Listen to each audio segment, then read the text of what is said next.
అలాగే bank and SSC aspirants కోసం కూడా మన దగ్గర క్లాసెస్ ఉన్నాయి. తక్కువ ఫీజులో అందించడం అనేది జరుగుతుంది. బెస్ట్ క్వాలిటీ ఇచ్చే రెస్పాన్సిబిలిటీ నేను తీసుకుంటున్నాను.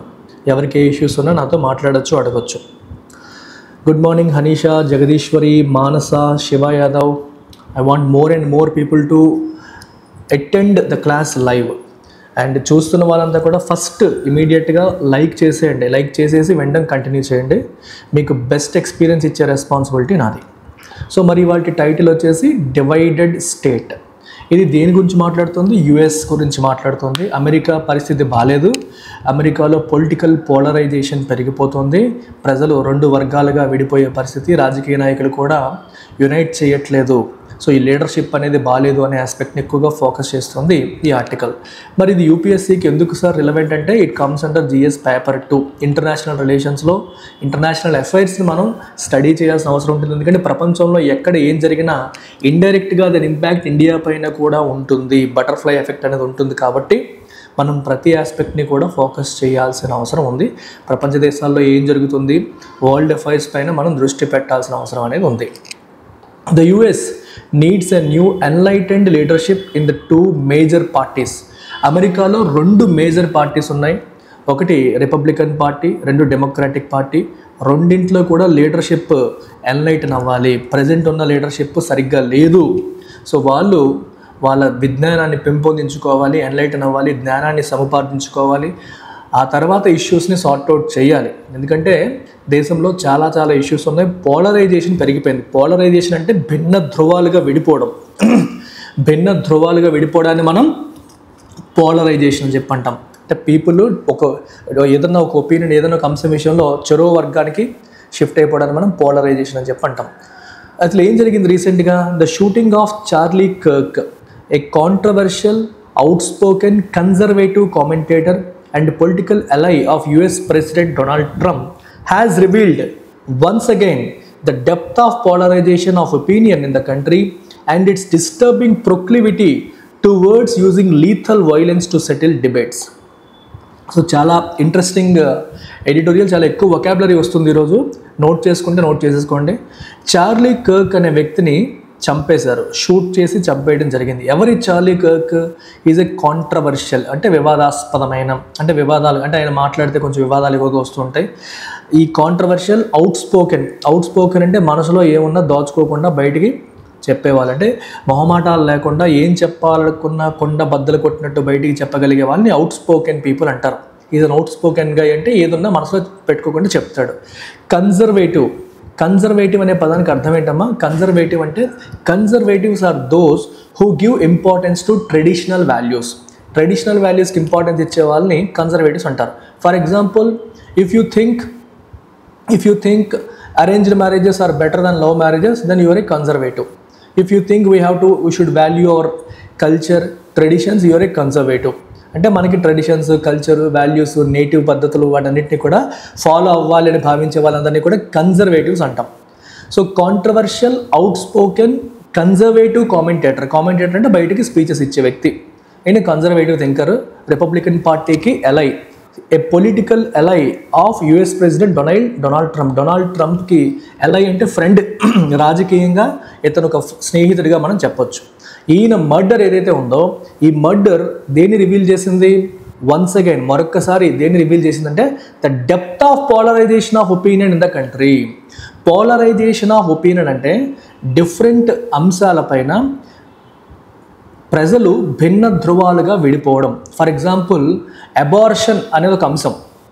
అబార్షన్ లీగలైజ్ చేయాలా, అబార్షన్ లీగల్ కాదా అనే విషయంలో కొంతమంది కంప్లీట్గా లీగల్ చేయాలని, కొంతమంది అసలు అబార్షన్ ఇల్లీగల్ అని చెప్పి అనేవాళ్ళు. అలాగే same sex marriage, know that is not correct, illegal అనేవాళ్ళు కొందరు, దాన్ని లీగలైజ్ చేయాలనే వాళ్ళు కొందరు. డిఫరెంట్ ఆప్షన్స్లో, డిఫరెంట్ ఇష్యూస్లో ఒపీనియన్స్ అనేవి కంప్లీట్గా పోలరైజ్ అయిపోవడం జరుగుతుంది. అంటే భిన్న ధ్రువాలుగా విడిపోతున్నారు. చాలా ఎక్కువగా నెగిటివ్, మనకి సౌత్ పోల్, నార్త్ పోల్ లాగా అటు కొంతమంది ఇటు కొంతమంది అయిపోయే పరిస్థితులు అమెరికాలో పెరిగిపోతున్నాయి. సో ఇక్కడ చార్లీ కర్క్ అనే వ్యక్తిని చంపేశారంటే ఆయన అభిప్రాయాలతో ఏకీభవించని వర్గం ఇంకోటి ఉంది. వాళ్ళు వాళ్ళ ఆపోజిట్ పాయింట్ ఇస్తున్న వ్యక్తిని సహించలేకపోయారు, చంపేశారని అర్థం. అండ్ ఇట్స్ డిస్టర్బింగ్ ప్రొక్లివిటీ అంటే ఇంక్లినేషన్. ప్రొక్లివిటీ అంటే అర్థం ఏంటమ్మా? ఇంక్లినేషన్. అంటే ఇంక్లినేషన్ అంటే అటువైపు వెళ్ళడానికి చూపించే ఉత్సాహం. అర్థమవుతుందా? Towards using lethal violence to settle debates. ఇప్పుడు నీకు పలానా వాళ్ళతో ఇష్యూ ఉంది, ఇద్దరి మధ్య డిస్కషన్ జరుగుతుంది. So there is a debate between two people. Okay, అయితే ఇప్పుడు మీ ఇద్దరి మధ్య ఉన్న పంచాయతీ అంటాం కదా మనం మామూలుగా. ఈ పంచాయతీని సెటిల్ చేసుకోవడానికి మాటలతో కూర్చొని చేసుకోవచ్చు, డిస్కషన్ ద్వారా చేసుకోవచ్చు. కానీ ఏం చేస్తున్నారు? లీథల్ అంటే అర్థం ఏంటమ్మా? డేంజరస్. వైలెన్స్ అంటే హింస. సో హింసాత్మకమైన పద్ధతులు అంటే వెపన్స్ని యూజ్ చేసి మన డిబేట్స్ని సెటిల్ చేసుకుందాం అనే దానికి వీళ్ళు ఉత్సాహం చూపుతున్నారు, ఇంక్లినేషన్ చూపిస్తున్నారు, ఇంట్రెస్ట్ చూపిస్తున్నారు. అది is it a good thing? It is a bad thing. It is a disturbing thing. అది కొంచెం డిస్టర్బ్ చేసే అంశంగా మనం చెప్పొచ్చు. సో అమెరికాలో gun culture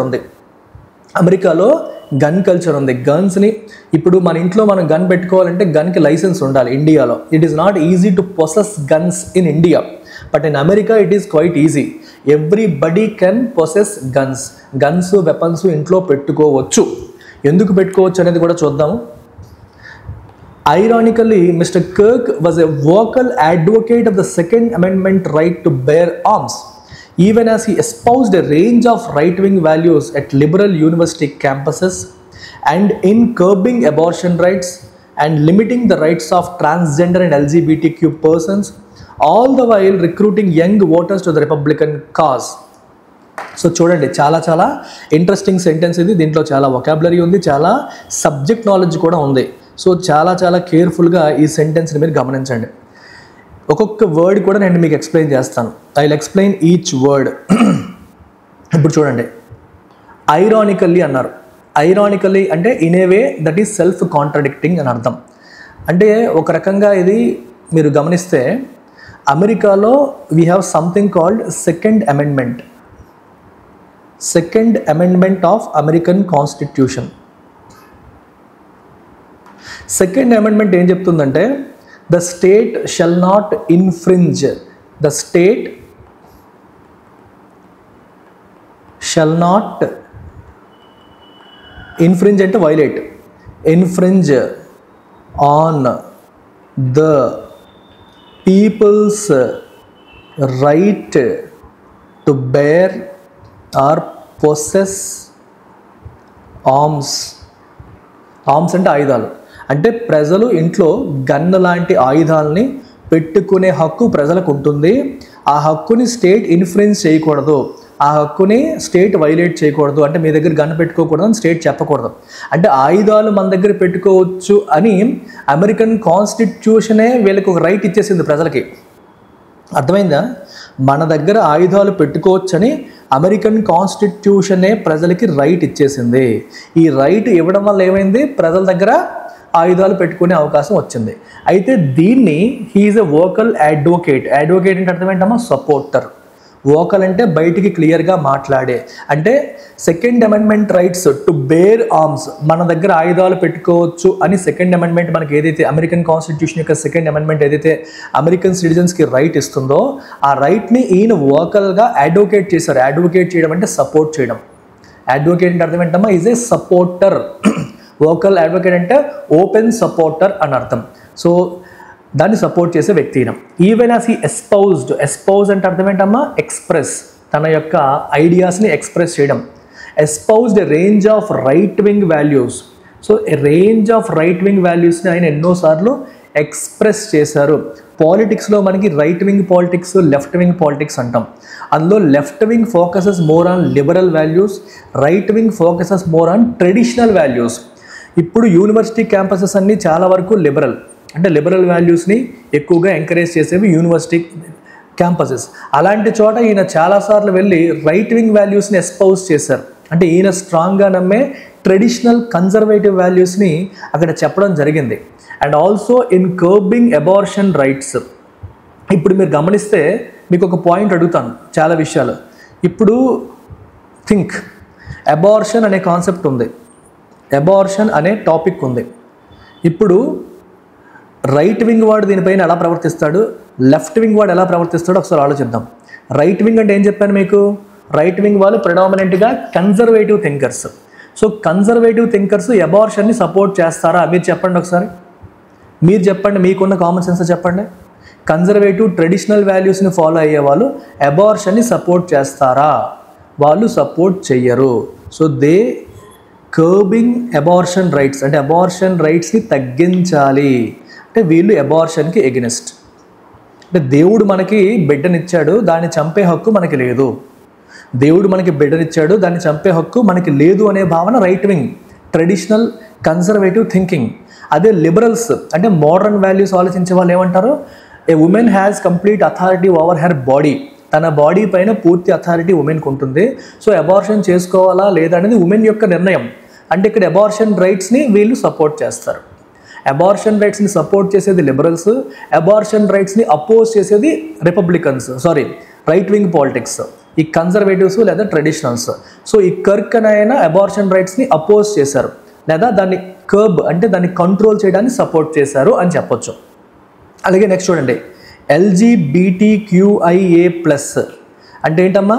lesbians, gays, bisexual, transgender, queer, intersexual, asexual ఇలాంటి క్యాండిడేట్స్ ఎవరైతే ఉంటారో వీళ్ళందరూ కూడా వీళ్ళ యొక్క రైట్స్ని మీరు చెప్పాలి. వీళ్ళ యొక్క రైట్స్ని రైట్ వింగ్ సపోర్ట్ చేస్తుందా, లెఫ్ట్ వింగ్ సపోర్ట్ చేస్తుందా? మీరు చెప్పొచ్చు నాకు.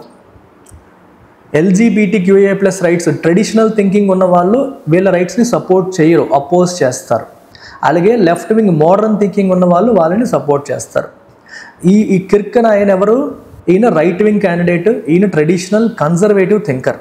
సో అదే చెప్పాను, అబార్షన్ రైట్స్ని కర్బ్ చేయడం గురించి, అలాగే limiting the rights of transgender and LGBTQ persons వాళ్ళ యొక్క రైట్స్ని కూడా లిమిట్ చేయడాన్ని ఈయన సపోర్ట్ చేసిన క్యాండిడేట్.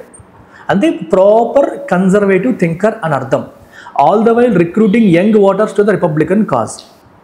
సో రిపబ్లికన్ కాజ్కి యంగ్ ఓటర్స్ని చాలామంది రిక్రూట్ కూడా ఈయన చేశారు. అంటే రిపబ్లికన్ పార్టీ ఏదైతే కోరుకుంటుందో సో రిపబ్లికన్ పార్టీకి సపోర్ట్ చేసేలాగా చాలామంది యంగ్ ఓటర్స్ని రిక్రూట్ కూడా చేసిన వ్యక్తి. The man arrested on suspicion of shooting him, Tyler Robinson, is set to have diverged from his own conservative family roots, although few specifics or possible motives are established so far. ఇక్కడ చూడండి, ఇప్పుడు ఈ కర్క్ని చంపారు అన్న సస్పిషన్తో, అనుమానంతో ఎవరిని arrest చేశారు? Tailor Robinson అనే వ్యక్తిని అరెస్ట్ చేశారు. ఈ రాబిన్సన్ అనే వ్యక్తి ఎవరు? He set to have diverged. Diverge అంటే అర్థం ఏంటమ్మా? నువ్వు ఇలా వెళ్తున్నావు, దాని నుంచి పక్కదారిలోకి వెళ్ళావు. డైవర్జ్ అంటే దారి తప్పడం లేదా ఒక దారి నుంచి ఇంకో వైపు దూరంగా జరగడం, దాన్ని డైవర్జ్ అంటాం. So from his own conservative family roots, ఇతనికి కూడా ఒక కన్జర్వేటివ్ ఫ్యామిలీకి చెందిన వ్యక్తే. అంటే ఒక రకంగా కర్క్ మైండ్ సెట్ ఈయన మైండ్ సెట్ సిమిలర్గా ఉండాలి. రూట్స్ అంటే మూలాలు అయినప్పటికీ కూడా దాని నుంచి ఈయన డైవర్జ్ అయినట్టుగా మనకి కనిపిస్తోంది. Although few specifics or possible motives are established so far. ఇప్పుడు దీని అర్థం ఏంటి? మీకు చాలా సందర్భాల్లో చెప్పాను. ఫ్యూ అనే వర్డ్ వితౌట్ ఎనీ ఆర్టికల్ పెడితే దాని అర్థం ఏంటి? నో ఆర్ నన్ అనే మీనింగ్ వస్తుంది, లేదా వెరీ లెస్ అనే మీనింగ్ వస్తుంది. అంటే ఇప్పటి వరకు ఒకప్పుడు కన్జర్వేటివ్ ఫ్యామిలీ రూట్స్తోనే ఉన్న రాబిన్సన్ అనే వ్యక్తి ఫ్యామిలీ రూట్స్ నుంచి పక్కకెళ్ళి అలాంటి కన్జర్వేటివ్ పర్సన్ అయిన ఇంకొక కర్క్ని ఎందుకు చంపాడు అనడానికి మోటివ్ ఏంటి అనేది ఇప్పటి వరకు ప్రాపర్గా ఎస్టాబ్లిష్ చేయలేదు. Okay, specifics and motives are not established. అర్థమైందా?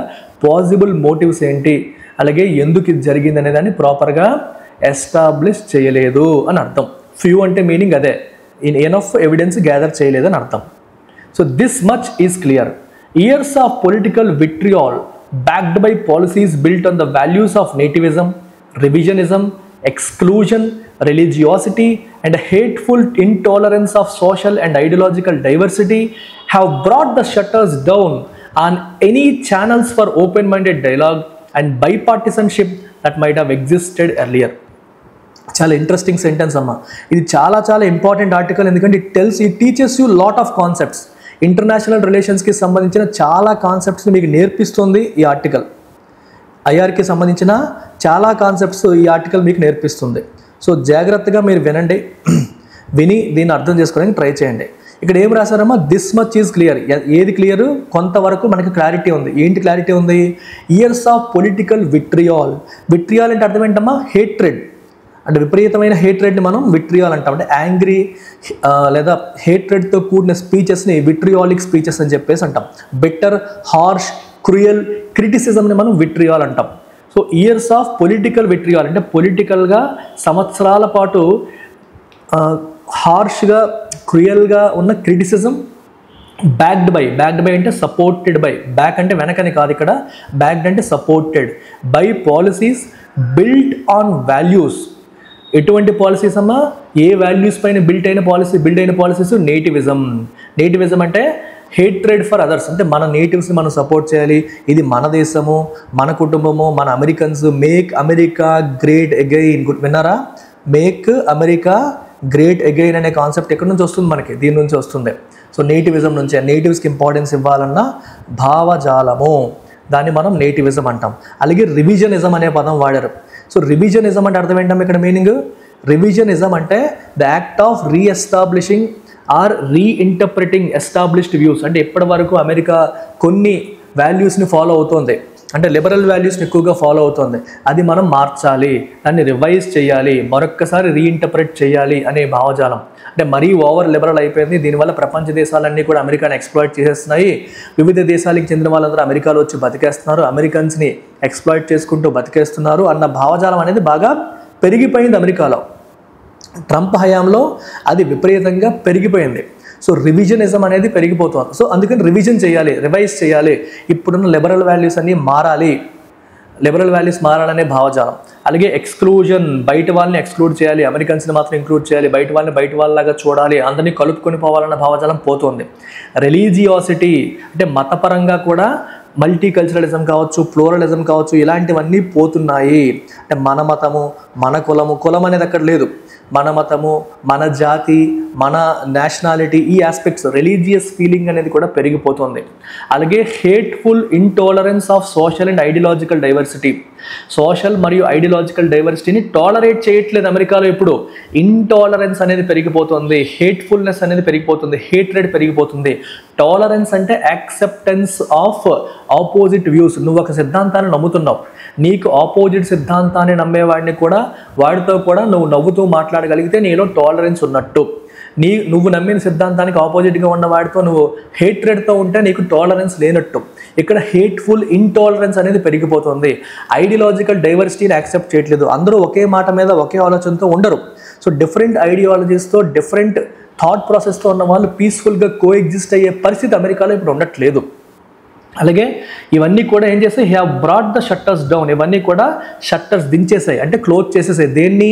On any channels for open మైండెడ్గా ఒక డైలాగ్ పెట్టుకుందాము, చర్చించుకుందాము అన్న అవకాశమే లేకుండా, చర్చకి స్కోపే లేకుండా. ఓకే, అలాగే బైపార్టిసన్షిప్.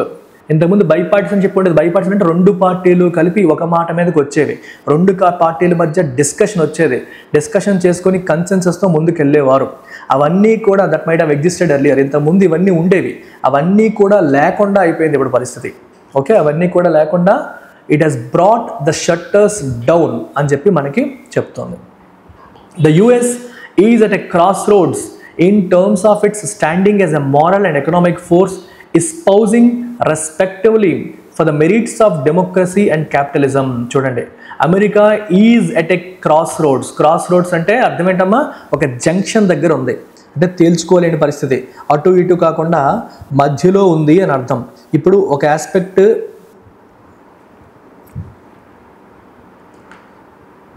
సరిగ్గా ఒక జంక్షన్ దగ్గర, ఒక ఇంటర్సెక్షన్ దగ్గర ఉంది అని అర్థం. ఇప్పుడు చూడండి, ఇక్కడ ఉంటుంది ఇటో రోడ్డు, ఇది క్రాస్ రోడ్ అవుతుంది. రెండింటి మధ్య ఇంటర్సెక్షన్ దగ్గర అమెరికా ఉంది.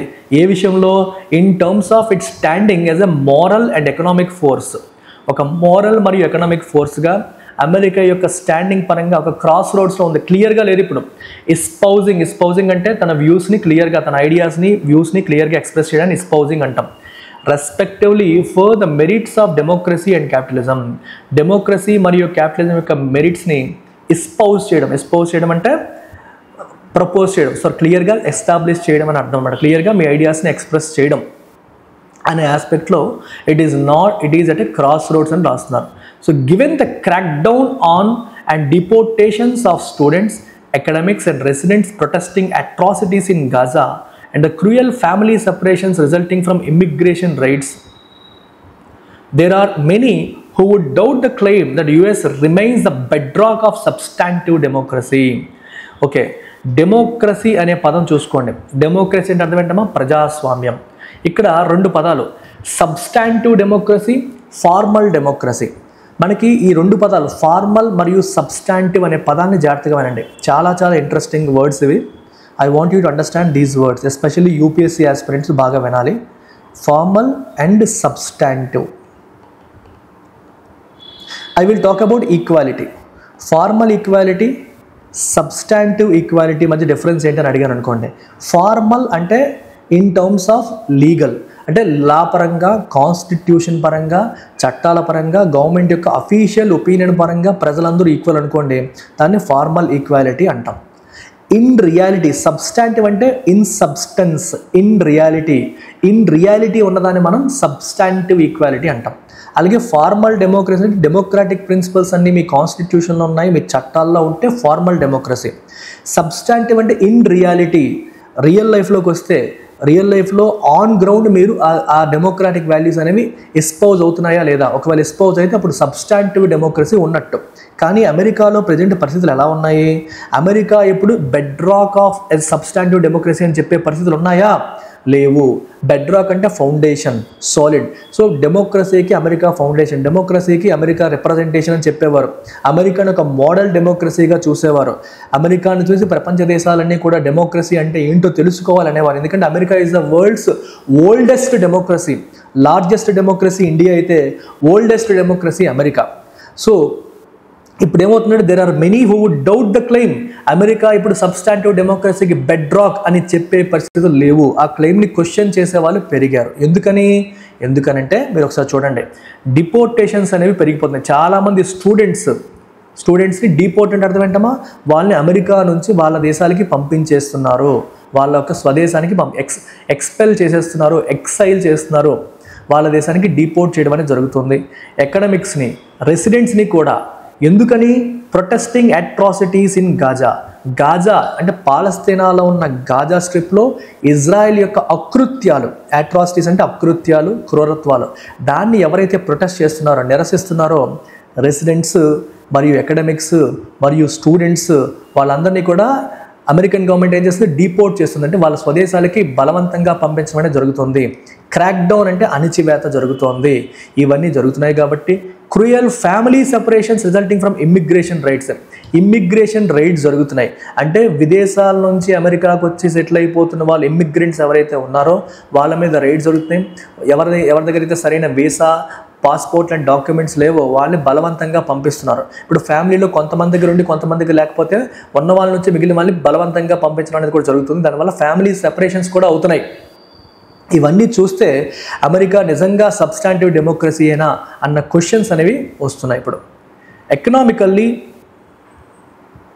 Economically the rules based international order that emerged through the years of Washington consensus stands in a shambles in some regards with Mr. Trump's tariff policy that fueled a worldwide trade war, bringing global supply chains to their knees. Economical aspects మనం గమనిస్తే 1980s, late 1980s and 1990sలో Washington consensus అని మనకు వచ్చింది. So ఈ Washington consensus ఏంటంటే Washington based major institutions అన్నీ కూడా కొన్ని వాల్యూస్ ప్రపంచ దేశాలన్నీ ఫాలో అవ్వాలి అని చెప్పి ఒక ఏకాభిప్రాయానికి వచ్చాయి. వీటిలో చాలా వరకు ఏంటంటే ట్రేడ్ లిబరలైజేషన్, ప్రపంచ దేశాల మధ్య ట్రేడ్ లిబరలైజ్ అవ్వాలి, టారిఫ్స్ అనేవి తగ్గాలి, ఇనే భావజాలానికి సపోర్టు, అలాగే ప్రైవేటైజేషన్, గ్లోబలైజేషన్ వీటన్నిటిని సపోర్ట్ చేసే పాలసీసే ఈ వాషింగ్టన్ కన్సెన్సస్లో ఉన్నాయి.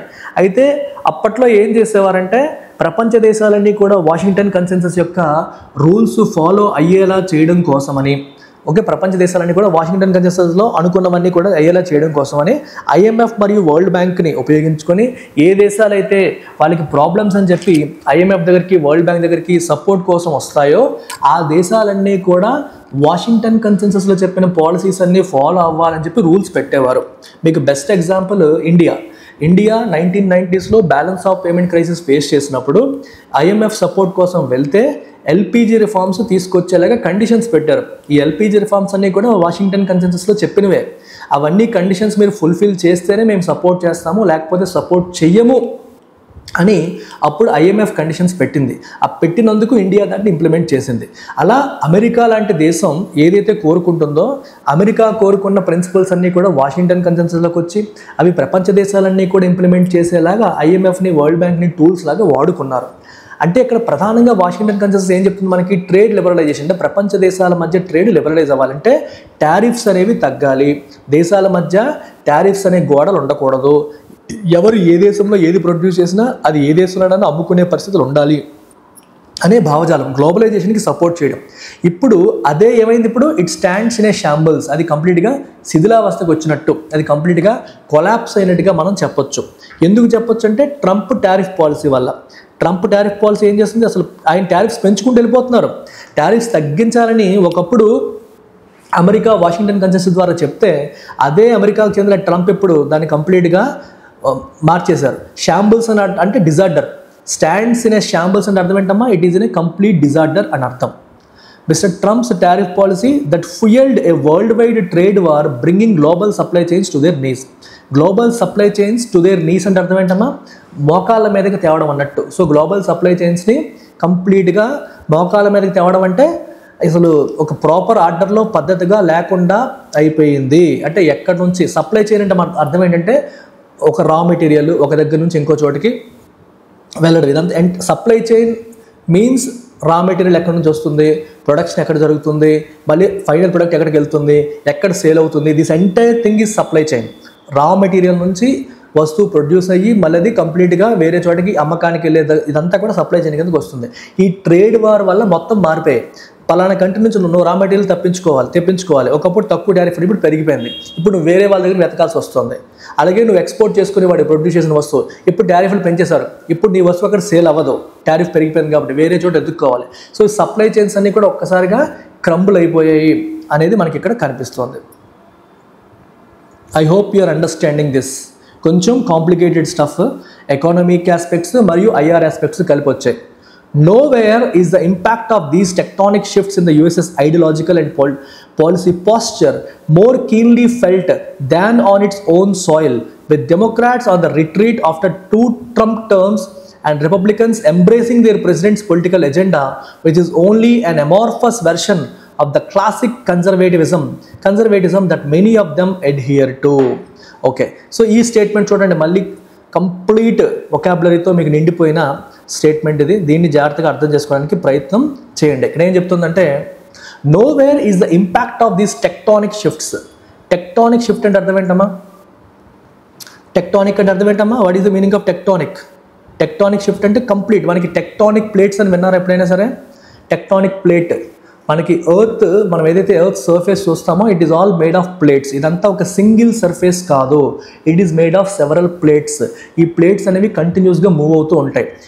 ఆ మూమెంట్ మనకు తెలియదు, సైలెంట్గా కొంచెం మూవ్ అవుతుంటాయి. ఈ మూమెంట్ వల్ల ప్లేట్స్ కొలైడ్ అవుతూ ఉంటాయి. దానివల్ల మనకి పర్వతాలు ఏర్పడతాయి, హిమాలయస్ మనకి. అలాగే టూ డిఫరెంట్ టెక్టానిక్ ప్లేట్స్ యొక్క మనకి కొలిజన్ వల్ల హిమాలయాస్ ఏర్పడ్డాయి. సో టెక్టానిక్ షిఫ్ట్ అంటే అర్థం ఏంటంటే హ్యూజ్ షిఫ్ట్ అని అర్థం. ఇక్కడ మీనింగ్ అర్థమైంది మీకు? టెక్టానిక్ అనేది ఇక్కడ జియోగ్రాఫికల్గా మనం చెప్పట్లేదు, ఓకే?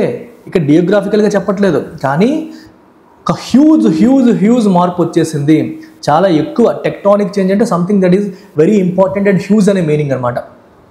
అలా చెప్పడం ఇక్కడ ఉద్దేశం పొలిటికల్గా. So nowhere is the impact of these tectonic shifts in USS ideological and policy posture.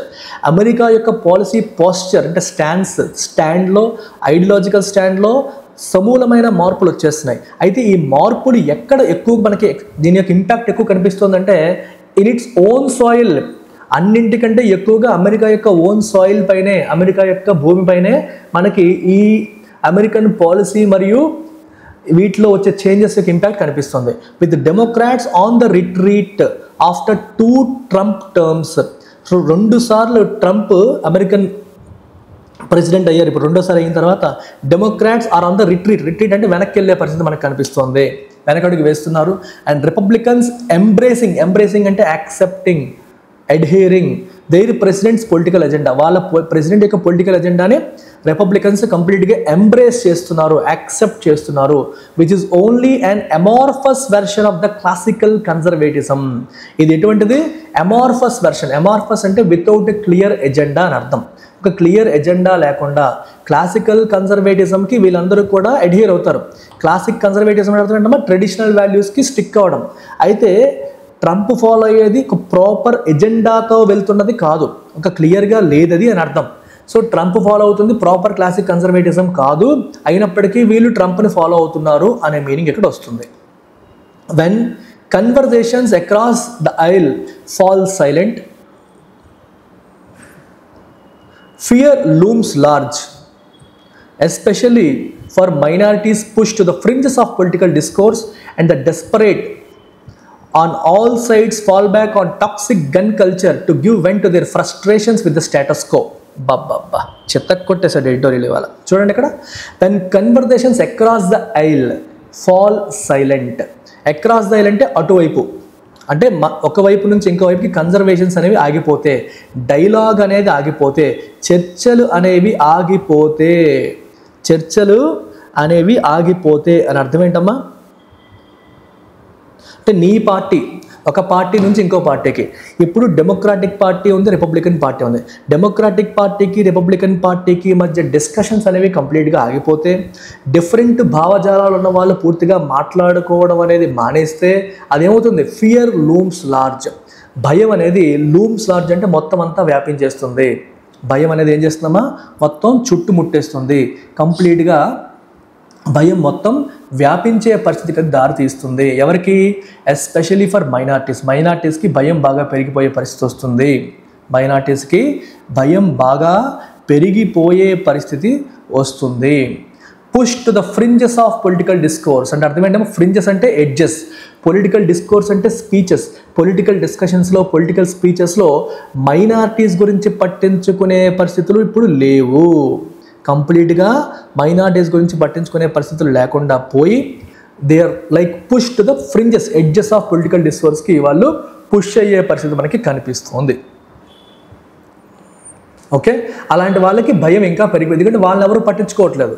Majority ఏం కోరుకుంటున్నారో దాని గురించే డిస్కషన్స్ అవుతున్నాయి. మైనారిటీస్ యొక్క రైట్స్కి అక్కడ ఇంపార్టెన్స్ తగ్గిపోయి వాళ్ళకి భయం పెరిగిపోయే పరిస్థితి వస్తుంది.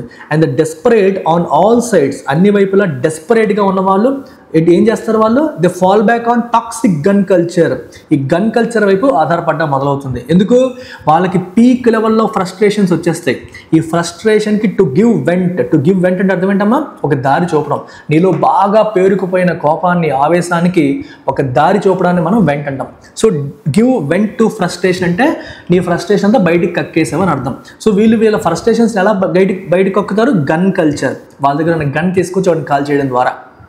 ఇప్పుడు మహాత్మా గాంధీ ముస్లిమ్స్ పట్ల చాలా టాలరెంట్గా ఉన్నారు.